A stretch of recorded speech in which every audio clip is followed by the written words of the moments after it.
Welcome to The Intuitive Therapist with Janis R. Cohen, therapist, clairvoyant, empath, and medium. Listen in as she takes a no-nonsense deep dive into real human struggles and how to resolve them. Janis will share channeled information from her spirit guide team, as well as angels and archangels, to help you master your emotional, physical, financial, and spiritual destiny. And now, Janis R. Cohen. Hey y'all, this is Janis Cohen, the Intuitive Therapist, here on the Intuitive Therapist Podcast. Hope y'all had a great week and welcome back for another exciting episode of my podcast. Always so happy to be here with y'all and hope that this week's episode enlightens you yet another time. Today, I want to talk about something that was recently brought to my attention by a client that I did a reading for. And I asked her, because she's been listening to the podcast, and I asked her, what would you like to hear about? What is really a struggle that you have? And she said, Janis, I want you to talk about shame. And I was like, you know what? I've been meaning to do that because, and I'll tell you why as I get into the content today. But working as a therapist for the past 27 years has really afforded me the opportunity to meet thousands of people and to be given the privilege of entering into their sacred world of their emotions and thoughts. And I really honestly feel that it's a privilege because clients come to me in raw emotional states. You know, they want change. They want relief from pain, as well as a sense of, achieving meaning, purpose, and fulfillment in their lives. And what I found out from many of my clients, not all, but many, is that feelings of shame block their ability to achieve the kinds of things that they want to achieve in their life. And I want to talk with you about how to release shame and stop feeling fundamentally flawed so that you can move forward in your life and have everything that you want. Recently, a client came to me who was struggling to find peace around not being able to find a long-term romantic partner. She couldn't understand why her life lacked in this one area. And granted, this is not just one client that I have. I have many, many women who come in and they really are in a lot of pain because all they want to do, they feel like that's the one piece that's missing that would help them move forward in their life. And this particular client really, really was struggling, just a deep sadness because she knew that every other aspect of her life was great, but how was it that this was the part of her life that was falling short? I've had a number of other clients who struggle with eating issues. You know, some of them are very overweight. Some of them have eating disorders, and throughout their lives, they've carried the heaviness of an early implanted belief that they weren't ever good enough because either how much they weighed, what they looked like, or that they tried to seek control because they believed that life was out of control, and that was the only way to feel like they had control in their lives is through what they ate or what they didn't eat.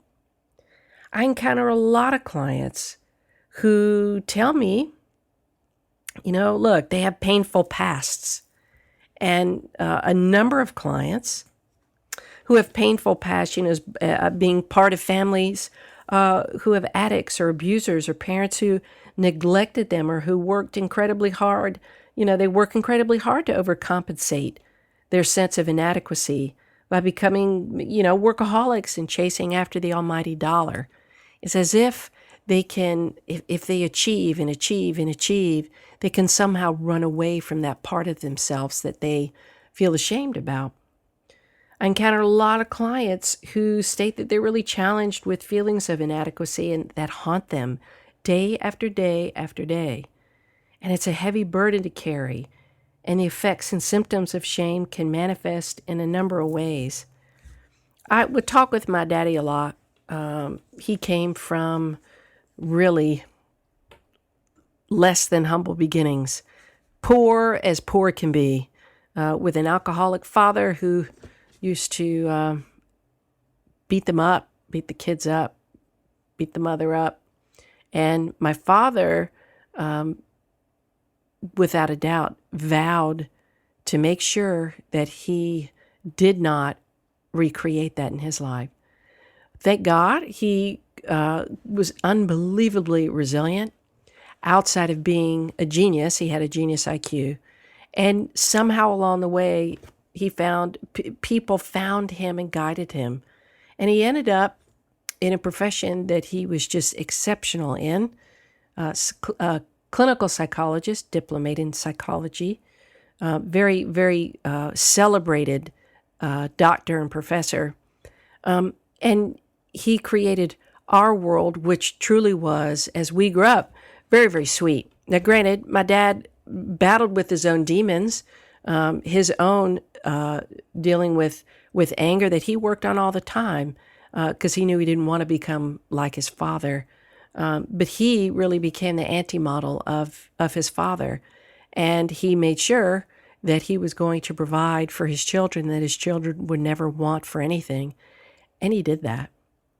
And so, I read a quote from an article recently that said, "But shame is like a wound that is never exposed and therefore never heals." And the author of that quote is Andreas Eschbach, or Eschbach, Eschbach.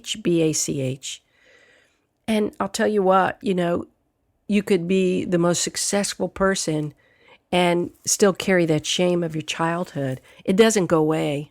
I've told this story in a number of episodes where Oprah interviewed Barbara Streisand. And both of these women, you want to talk about epic people. These people they're uber famous. Money coming out of every orifice with incredible talent, having earned that money. And Oprah asked Barbara Streisand, she says, do you still feel like a poor little girl? And Barbara Streisand said yes. And Oprah said, well, me too. Because you don't ever get rid of that. You just try to redefine yourself based on those kinds of experiences. So I get this question asked a lot. How can I release shame?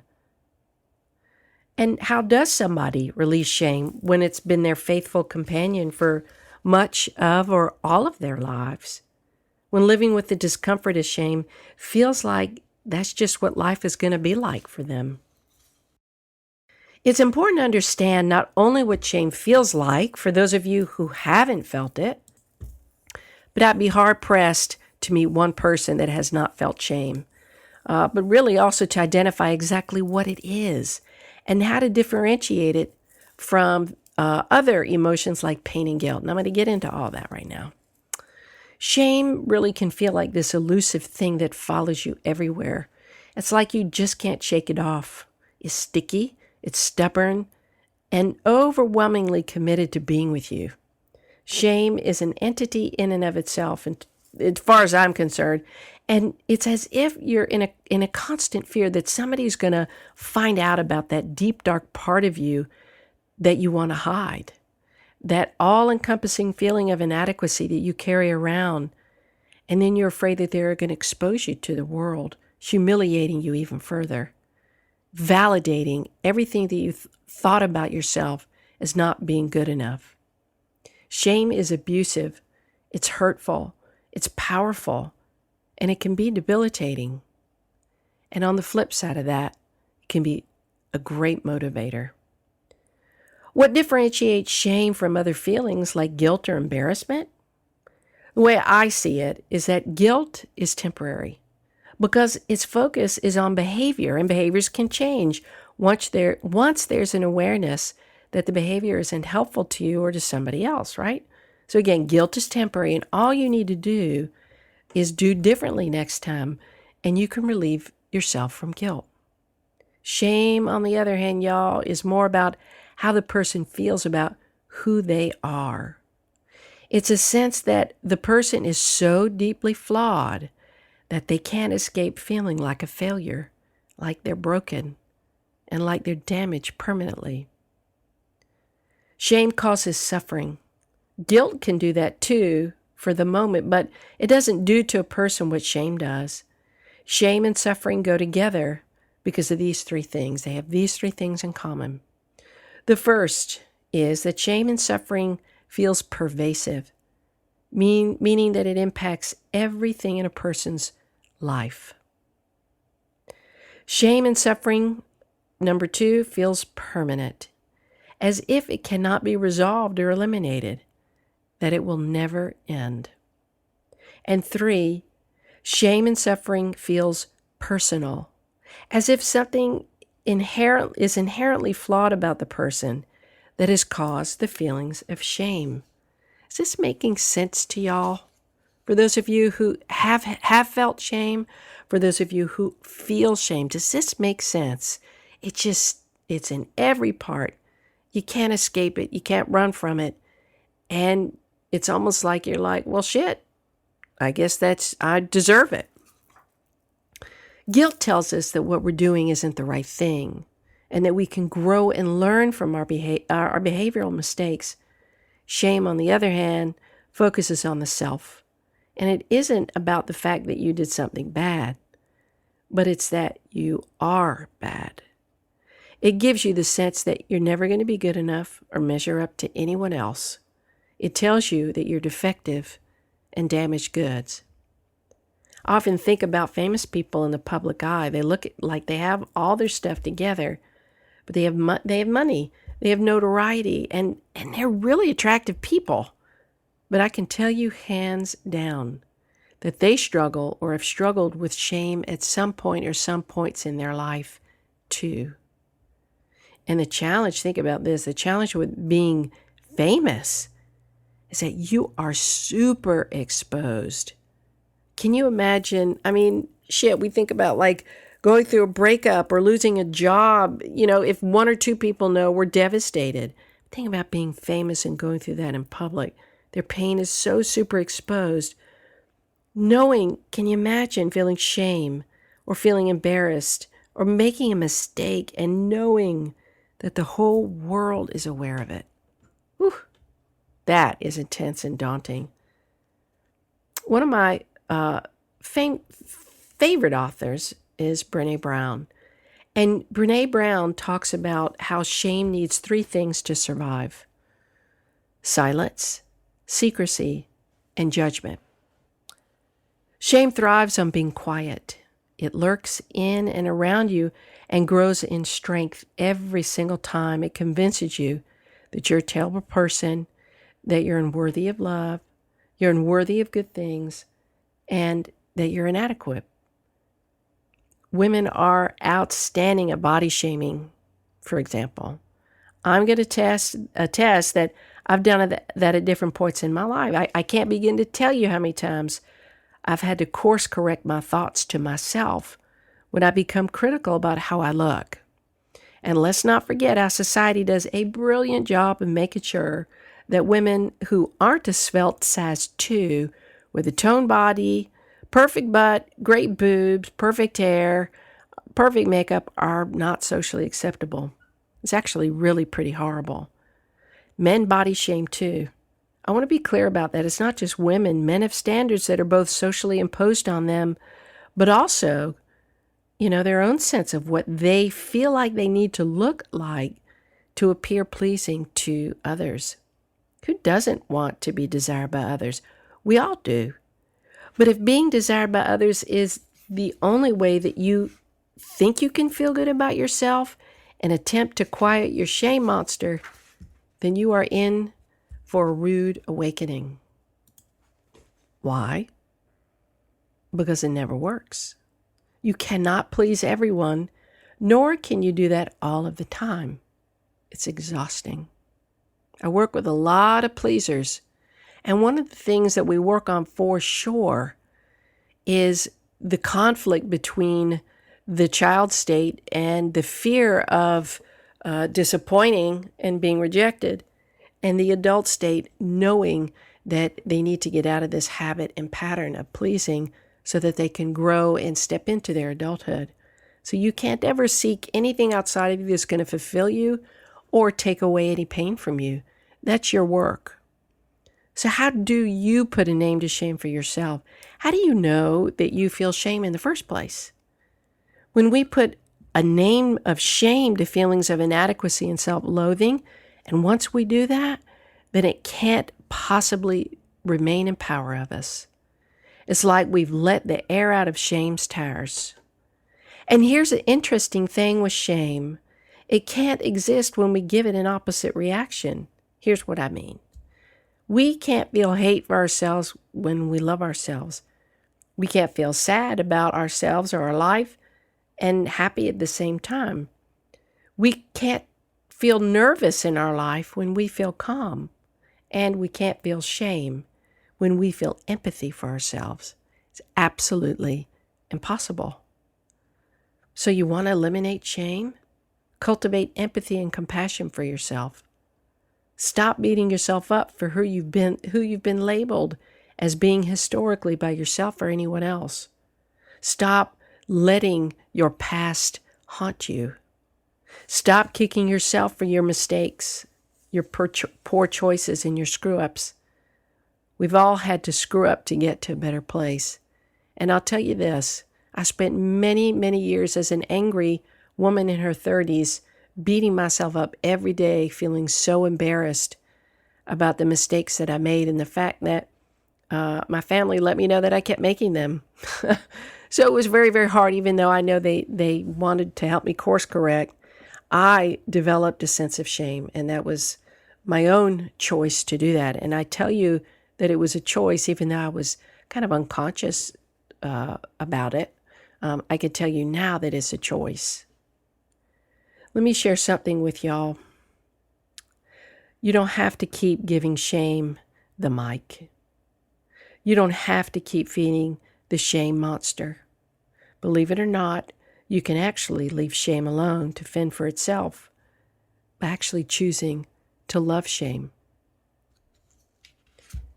Think of shame as a part of you that you have to love unconditionally to create a sense of safety and security and turn it around.